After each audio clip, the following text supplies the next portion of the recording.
This program contains content that may disturb some viewers.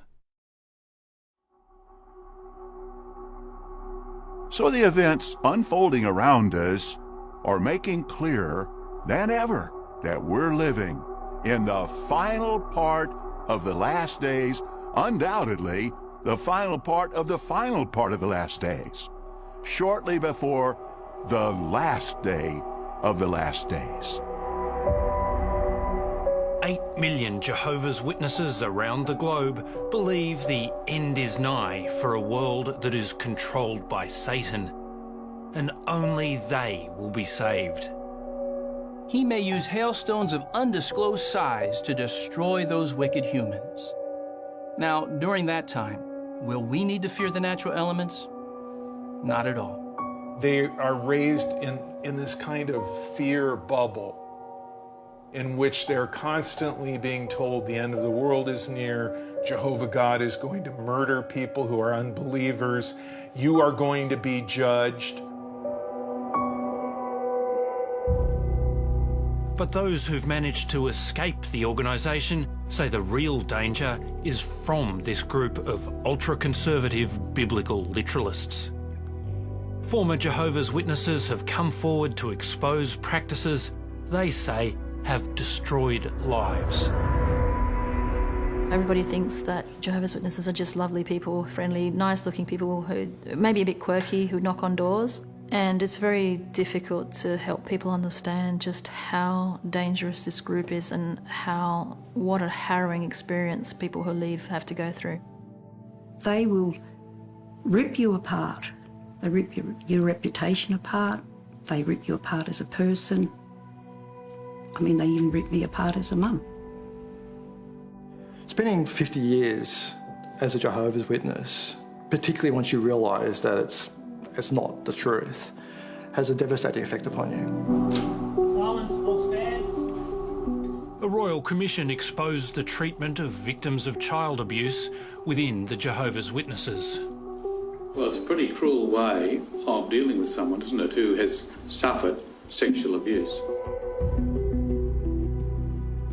Well, to have 1,800 victims, over 1,000 perpetrators, and not a single case be reported to the authorities, to the police, it was shocking. I couldn't believe that. In the years since the Royal Commission, little has changed. If you refuse to accept there's a problem, then nothing can ever be done about it. Why are you letting this happen to children?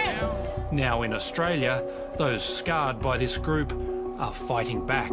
It's worse than the Catholics. What has this organisation taken from you? 33 years of my life. And I'm not letting them take any more. They're not taking another part of my life. Tonight on Four Corners, we investigate the secretive world of the Jehovah's Witnesses. We expose the practices that continue to damage a new generation of children. We show how psychological warfare is used against former members, and we reveal how its bitter fight to protect its reputation and assets re-traumatises those who dare to stand up to it.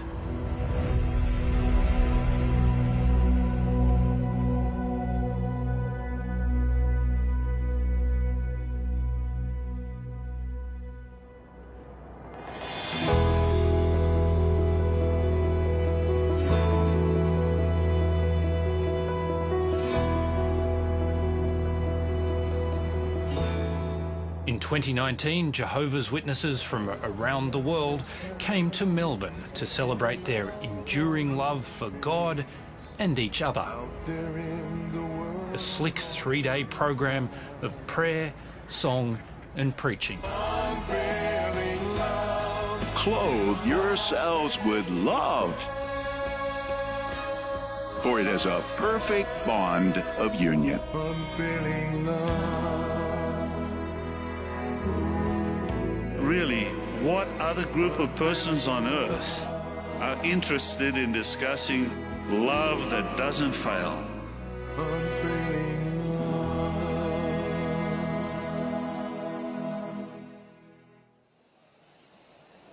But for some former Jehovah's Witnesses, this love has failed them. We are here at the protest. This protest was a defining moment in the life of one former Jehovah's Witness, Renee Pickles. And we're set up over here as well. Wow, they're trying to stop the protest from being seen. But it's just incredible. What an impact. I'm so proud. I see this and I just go, that is just fantastic. So proud. And those slain by Jehovah in that day will be from one end of the earth clear to the other end of the earth. They will not be mourned, nor will they be gathered up or buried. They will become like manure on the surface of the ground. The Jehovah's Witnesses had been Renee's world from birth to her early 20s. The organisation controlled all aspects of her life until it cast her out, severing her from everyone she was close to. Most of the time, I was a really happy kid because I honestly believed that I was going to survive Armageddon. We were doing everything right. We were going to inherit the earth, and a lot of people would be dying. A lot of people would die, and there would be millions of bodies strewn when Armageddon came. But I was pretty confident I was going to make it through. And once those bodies had, decayed or we'd buried them, we would take over the earth and get to enjoy all of the spoils. John and Jane Heyman have been tramping the streets of suburbia since they were baptised as witnesses in the mid-60s. The Jehovah's Witnesses have long been spreading the word about the impending apocalypse. We don't want to hold you up. My husband and I are two of Jehovah's Witnesses. Anticipated doomsdays came and went in 1914, 1925 and 1975.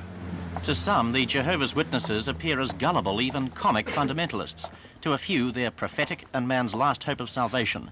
But regardless of what one thinks of their message, one can't help but admire the sheer persistence of members like John and Jane Heyman as they try to warn Turak housewives of the end of the world. Well, I'm sorry, at the moment I've got the children having lunch.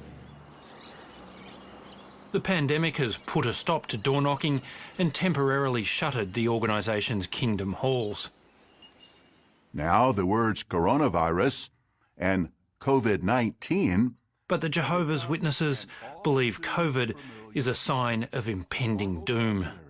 The spread of this disease is distressing, to be sure. But we're really not surprised to see the world in the grip of such pestilence, are we?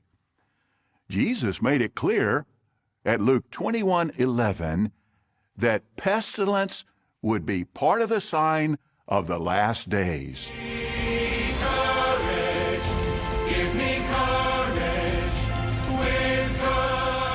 The organisation's in-house production studio pumps out slick instructional videos that deliver its unchanged message. The end is coming for everyone except them. Jehovah is guarding the lives of his loyal ones. Witnesses are told they are being persecuted by worldly institutions. Where are they? Check the basement. And are taught to distrust everyone outside the group. They're terrified about the idea of what the world is like. They're told that the world is a scary place out to get them. They're told the governments are going to eventually soon attack them.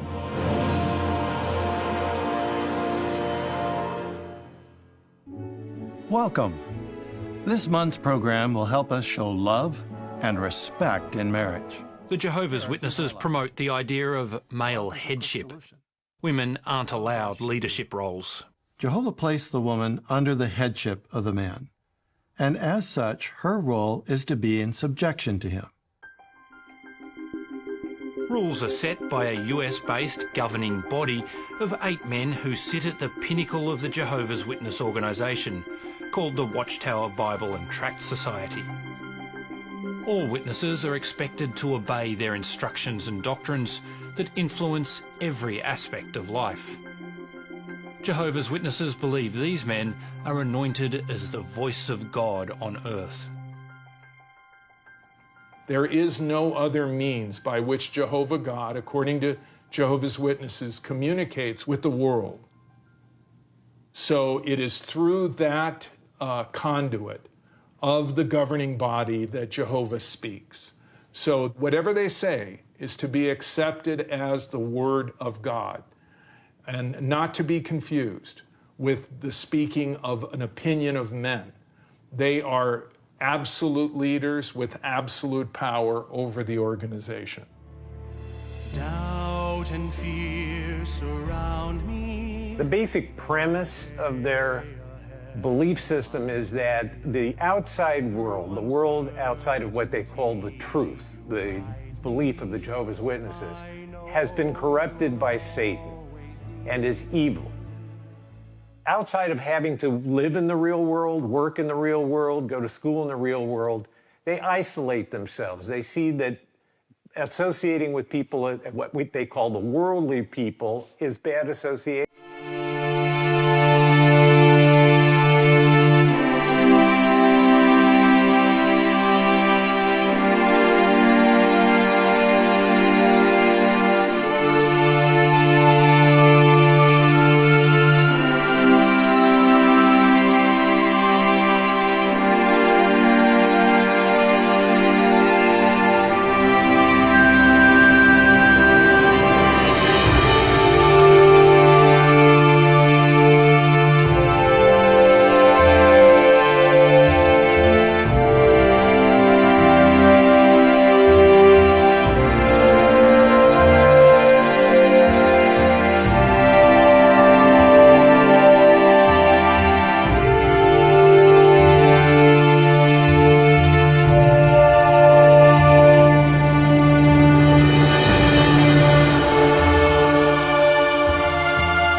His rod hates his son, but the one who loves him disciplines him diligently. Bill Hahn was his congregation's treasurer, known as the accounts servant. He was born into the organisation and raised his children as witnesses. What did you miss out on? Soccer. That was my big thing as a kid. I'd ask every year, can I play soccer? And I'd be like, no. It interrupts it. We've got to go witnessing. We've got to, meetings. Birthdays, we never celebrated birthdays. School Christmas activities, never involved. You grew up to feel like you were a foreigner in your own country. And yet you did the same thing to your own children. They were probably around 10, 12 at the time, and we knocked on a door, and it was a nice fella, and he said to the boys, "Oh, boys, wouldn't you rather be out playing soccer in the morning?" And my dear middle boy Oliver just like, "Oh no, that's not, it's all right, we like to meet people and talk to them." And I felt so sorry for him, and it really just came back to me of all that loss that I felt as a child. And then there's the fear, recounted by so many former Jehovah's Witnesses. What would get me was the little children out in the world, as they called it, because they were worldly people. The thought of them dying, that used to upset me, because we were taught that only Jehovah's people in the organisation would survive Armageddon. Everyone else on the outside would die. So it was our job to go out witnessing to try and bring as many people in as we could. And if you didn't take the opportunity to witness, you had their blood on your hand.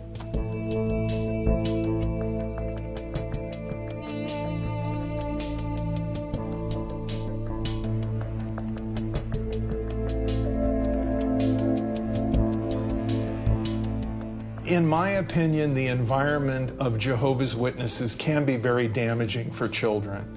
They are raised in this kind of fear bubble in which they're constantly being told the end of the world is near, Jehovah God is going to murder people who are unbelievers, you are going to be judged. And there's this pressure to save people, to go door to door, to proselytize. And at the same time, no birthdays, no holidays. It's really kind of abysmal.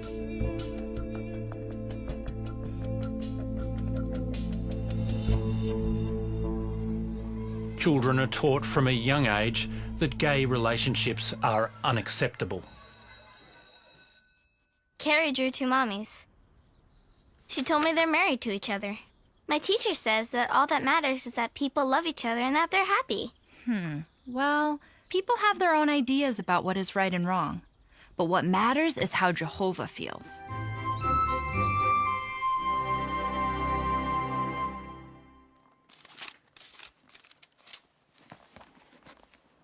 Leviticus 18:22.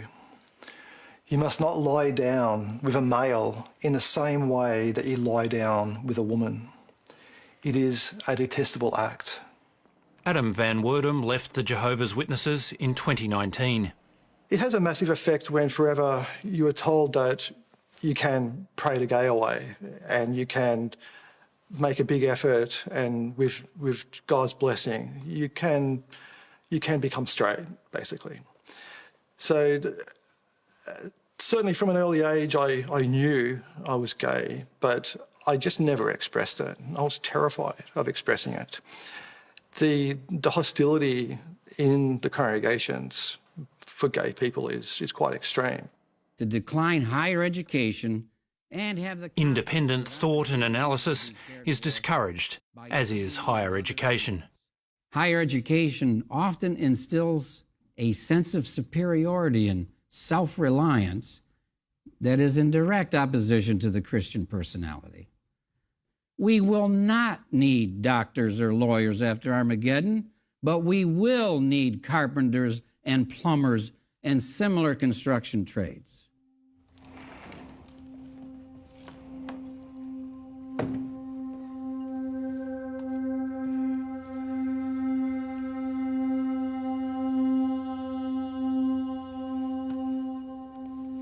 I was given an opportunity in Year 12 to go to university. I was one of 6 kids in the school that was chosen early entry. And I remember when I got home that I showed Mum and we laughed and threw it away. Why would we get an education from Satan's system when we had the best education from Jehovah's organisation? I actually was science stocks at school, and I got into a Bachelor of Science at Sydney University.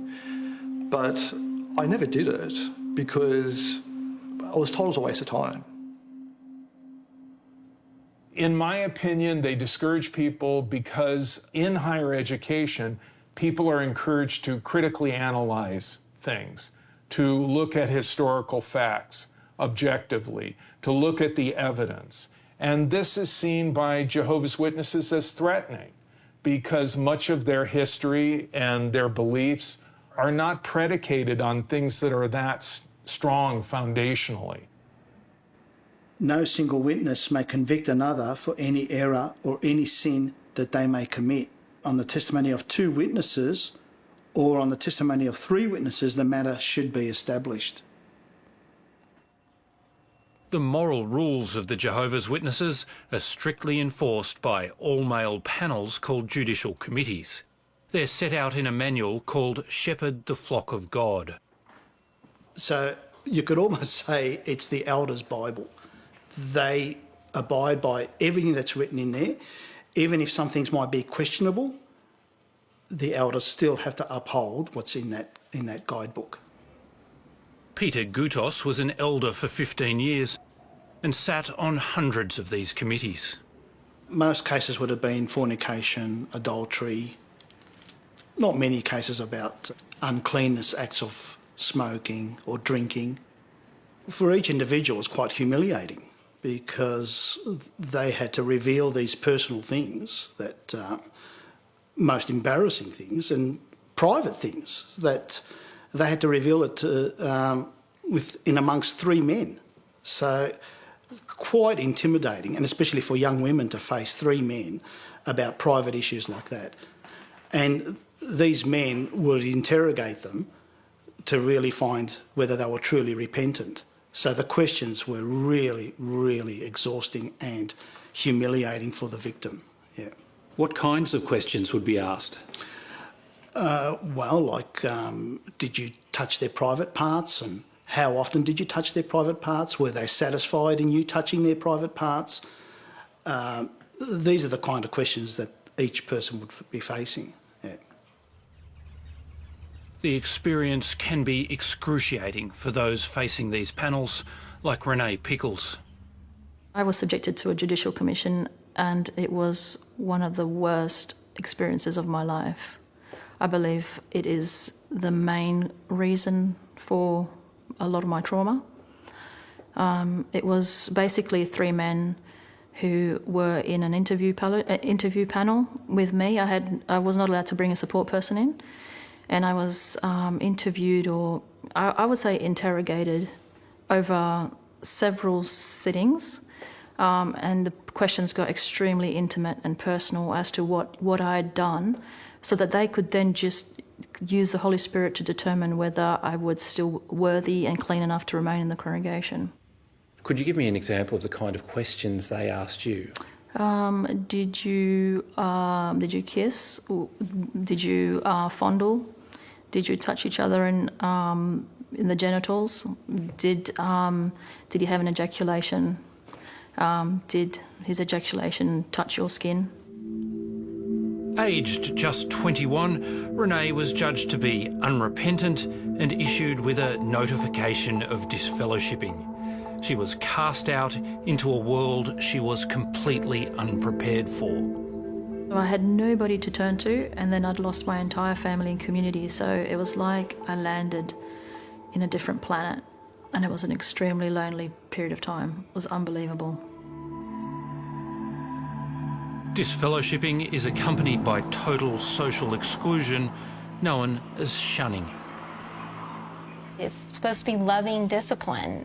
Actually, to me, it's inhumane to the point of the complete shunning, of not having anybody in your life, talking to anyone, everyone being completely removed from your life that you've ever known, especially when you've been born and raised in an organization, and all of that is taken away. That is inhumane. It is not loving. American Brandy Schmiedel, who lives in Colorado, is the niece of governing body member Stephen Lett. She shunned her brother Stephen Camp when he came out as gay. I knew his family meant the world to him. It was one of the most important things to Stephen. For him to be faced with this decision was probably one of the biggest things he was ever going to have to face.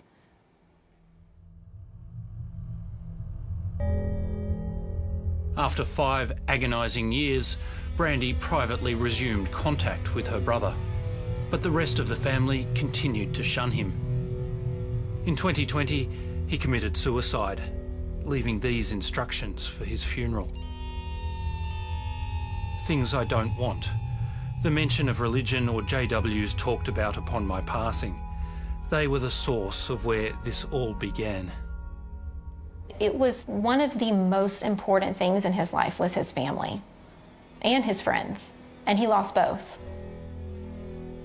Soon after Stephen's death, his uncle, Stephen Lett, gave this address about the impending apocalypse. There will be many others who will come back, who will have to abandon their former way of life. I was thinking, as an example, a homosexual. Now, this former homosexual comes back in the resurrection, and he really thought, and he was taught, and he came to believe that God accepted him with that lifestyle. But now he's going to learn about Jehovah's moral standards.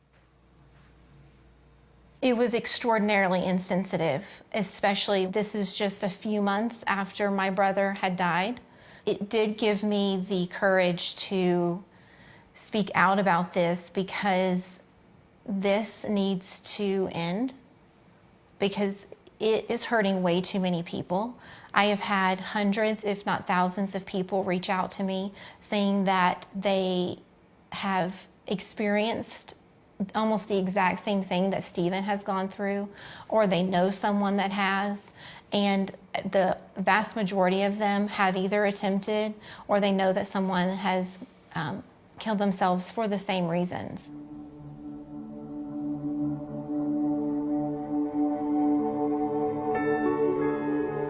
The closed world of the Jehovah's Witnesses was exposed in 2015 by the Australian Royal Commission into institutional responses to child sexual abuse. It was an astounding process. We were, perhaps contrary to what the public believed, quite a small team of lawyers. There were three or four of us working on this case. James Pender was part of the team that uncovered a vast cache of internal files compiled by Jehovah's Witnesses over 60 years. Everything's written down, so the allegations of survivors, what was said and what was done is all recorded, and then those records are provided to the branch office in Australia and kept on file. The files documented allegations and confessions of the abuse of more than 1,800 children by more than 1,000 alleged perpetrators. We pored over these 5,000 files and created a spreadsheet detailing allegations via perpetrator, recording the number of victims, the age of victims, their location, whether the perpetrator was a ministerial elder or a servant at the time, the positions of people that knew, and all the relevant details. So it was a very forensic process, and I think in retrospect quite traumatic. The Royal Commission found no evidence that the Australian branch office had alerted authorities about any of the abuse documented in its files. It was the scale of what was recorded, the strangeness of what was recorded, the intimacy of what was recorded, and the fact that none of it had been reported. It was astounding.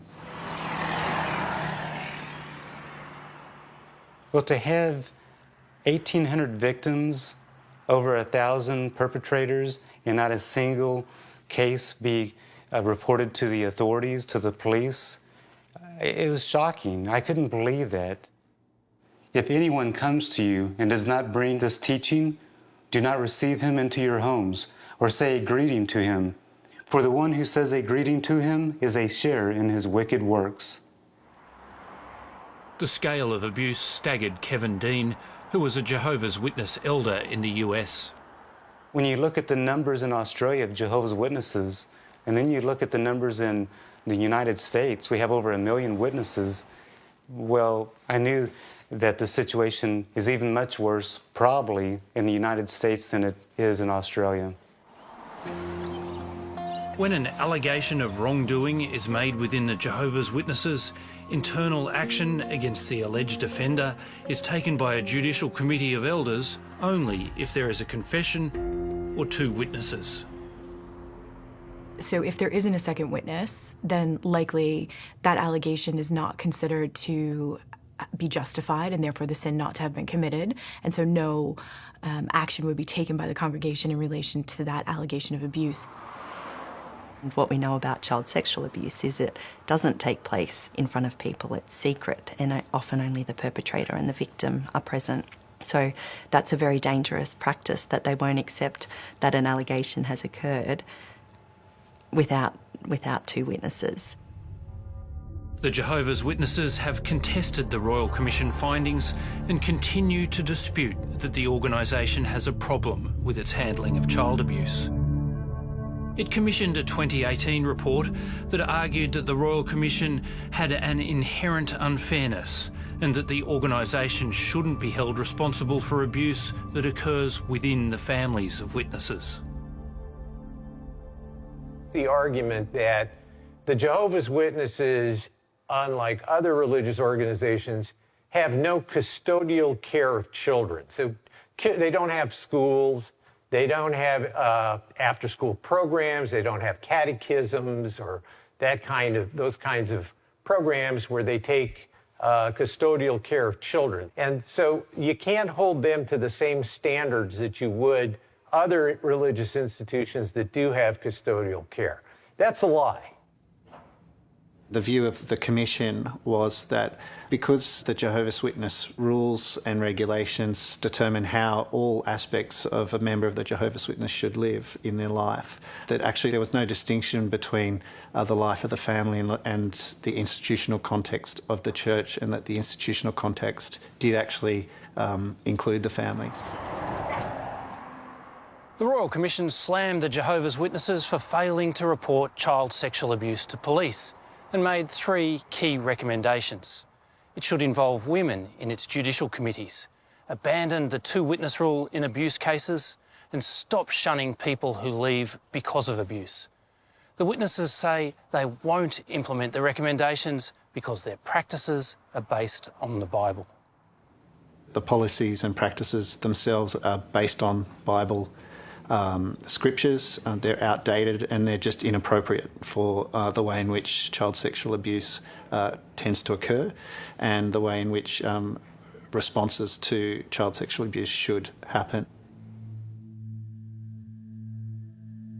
Jehovah's Witness elders are bound by the rules set out in their most important guidebook, Shepherd the Flock of God.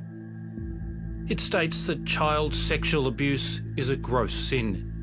It advises that when an allegation is made, 2 Jehovah's Witness elders should immediately call the legal department and await instruction. The book doesn't give any direction about reporting anything to the authorities. It's more so about dealing with the Jehovah's Witness branch legal department. Nothing about the authorities at all. In a statement to Four Corners, the Jehovah's Witnesses say they will report an allegation of abuse to authorities when required by law or if a child is in danger, regardless of whether there are 2 witnesses. The organisation has also updated its worldwide child abuse guidelines to say that victims and their parents have the right to report child abuse to authorities. I think the language is important there. It's your right to go and report it to the police, but you're not being told to do that. Certainly if somebody was told by an elder to go and report it to the police the way the organization works, then they would do that. All you need is a sentence that says, if you hear of child abuse, report it to the police. And I believe that's the best thing that could ever happen for Jehovah's Witnesses and that organization, just one sentence. If you hear of child abuse, call the police. Until last year, Kevin Dean was an elder in the US. After receiving a report of child abuse in 2019, he referred it to the legal department. He was told to fill in a form that would be used to defend the organisation from litigation. And so as I'm filling this out, I don't understand why I'm doing this and what kind of litigation, what kind of legal trouble would we be in? Why would I need a lawyer? And when I read the legal verbiage in it, that's when I realized that this is not about protecting children. They were concerned about protecting the organization. What happened next staggered Kevin Dean. About a couple of weeks after I had these conversations with the legal department, I get a phone call and the brother says, Brother Dean, we want you to destroy all your notes, written and electronic. And I think they were afraid that there would be some kind of a contradiction between the elders' notes and the questionnaire. And so since we'd already filled out the questionnaire, they didn't want anything to conflict with that. He decided to leave the Jehovah's Witnesses and testify against them in a US investigation. Do you think it was about protecting the organisation? Absolutely. I think they were so worried about protecting their assets. The Watchtower, they care about money. And they don't want any kind of litigation that will mean that they have to pay out money. 2 years after the Royal Commission, elders investigating the sins of congregants in Australia were advised against making notes of conversations. If the so-called wild talk of a member is recorded in detail, it may not be accurately assessed when reviewed out of context, and any personal notes should be destroyed once a summation of the hearing has been prepared. To knowingly destroy documents that are related to a case involving child sexual abuse, that would be crucial and critical evidence to either a criminal prosecution or a civil case, would be against the law in many of the jurisdictions. In many of our cases, those have been the critical documents. What's kept in a confidential file are forms with minimal information, but in practice, in many congregations, elders would put their notes in those files, and their notes would have the details. The notes would tell the real story. That firm is notorious, right? US lawyer Erwin Zalkin has 7 lawsuits in train against the governing body for alleged child sexual abuse crimes within the congregation. We've called this press conference today to announce that we filed yet another lawsuit against the Jehovah's Witnesses. He wants to hold the leaders accountable and have them testify publicly in the US for the first time. They will do everything to avoid what they call bringing reproach against Jehovah, and that includes keeping everything in-house. Lawyers who have battled the Jehovah's Witnesses in the US and UK say the organisation has a global problem with both child abuse and the way it responds to victims. Kathleen Hallisey brought the first successful civil case in the UK against the Jehovah's Witnesses. It's called A versus Watchtower.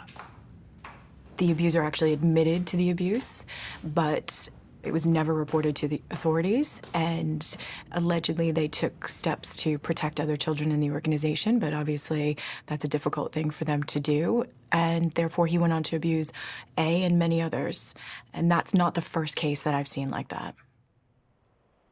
Overseas, lawyers say the organisation drags cases out until the last possible moment and then settles to avoid courtroom examination of its practices.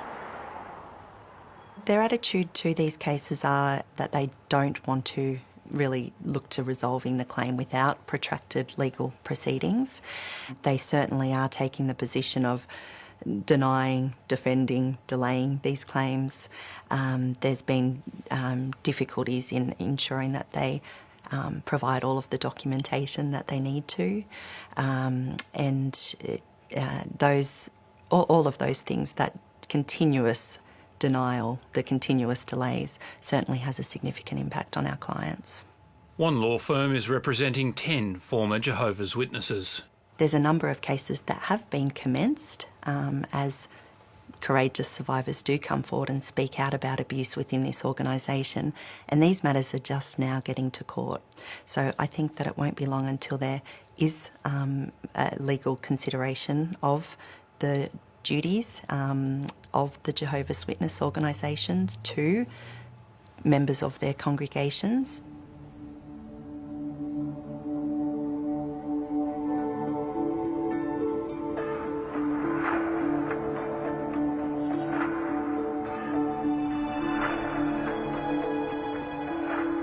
As an 11-year-old girl growing up in the remote Queensland town of Mount Isa, Amy Whitby says she was sexually abused inside the home her family shared with another Jehovah's Witness family. The job of an elder is to shepherd the congregation, to look after the flock, to keep them safe. That's their job, because we're Jehovah's people. And it's their job to keep us safe, and they failed. Amy's mother says she complained about the alleged abuse to a witness elder. There was meetings with the elders in my friend's home, but I was never believed. I was told that I was mental. They used my illness against me because I had that breakdown and I suffered manic depression. And so they used that against me. As part of Amy's case, she's claiming that the elders must have known the alleged abuser had been convicted the previous year of offences against an 8-year-old boy. So there'd just be no way that those elders would not have known that he was charged, arrested by the police and charged, and then went to court. There's just no way they would have not known about it. It just doesn't happen in that religion. You know, people spy on each other. You're told it's your responsibility. You hear something about someone, you are to report it. The Jehovah's Witnesses say local elders weren't aware of the prior conviction, and regardless, the organisation isn't responsible for the acts of its members within the family home. Despite Teresa's complaints, the man remained in the congregation and even gave Bible readings and talks from the stage. It would make me so angry. It would make me so angry to the point that I would get up and I'd go outside and I'd just pace. And I'd just pace and I'd just be going around and around and around, and just that anger, because all I wanted to do was run in there and scream at them that he shouldn't be allowed up there. Why is he allowed up there? My room was completely dark. After 30 years of suffering the consequences, Amy is now suing the local Jehovah's Witness congregation and the Australian head office. Our job is holding them accountable in terms of... I feel like what happened had a bit of a domino effect on the rest of my life, with things that happened to me after. So, yeah, you know, I wonder sometimes what my life would have been like if that hadn't have happened. Would my self-confidence, my self-worth. After 2 years of legal wrangling, Amy Whitby's case is now headed to trial. It would be the first time in Australia that the Jehovah's Witness organisation has defended sexual abuse allegations in court. The courts in overseas jurisdictions have found that they have been found to hold a duty of care to children, and they have been found liable for breaching that duty of care. And we think that the Australian courts will make that same determination when they're called on to do so.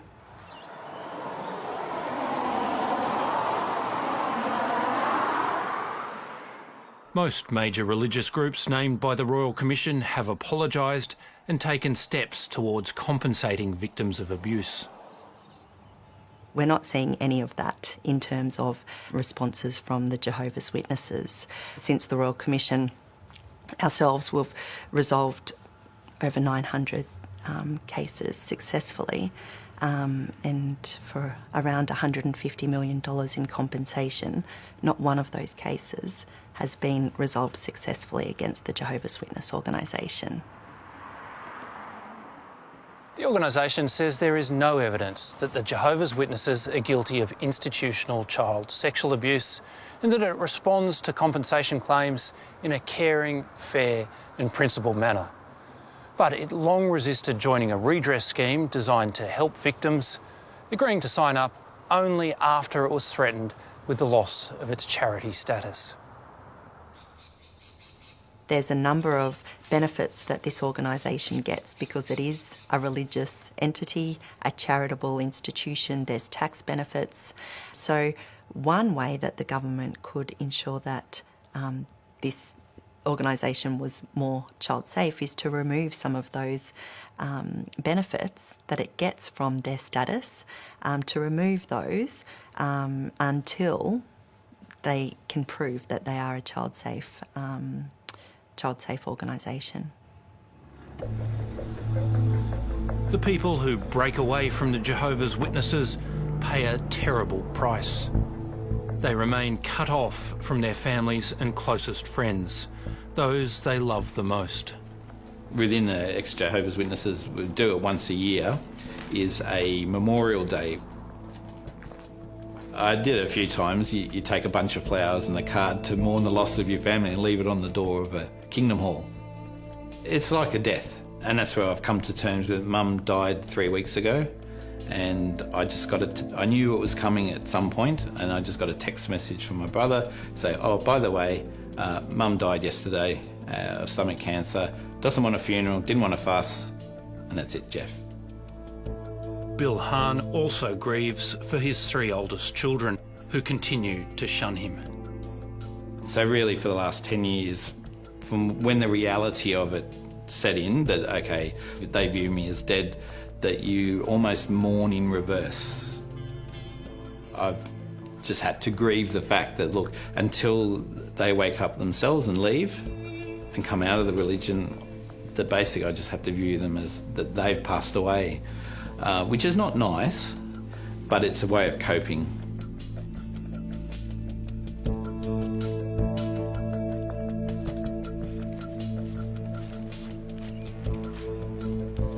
I knew I would definitely be shunned by friends, but I honestly didn't think my siblings would shun me because of what we'd all been through together. One little grandson was with his dad, and his dad let him speak to me, and he said, I'm forgetting you, Nanny. And he said, I'm sorry, Nanny. And I said to him, well, I'll never forget you. I said, I will always want you to remember that.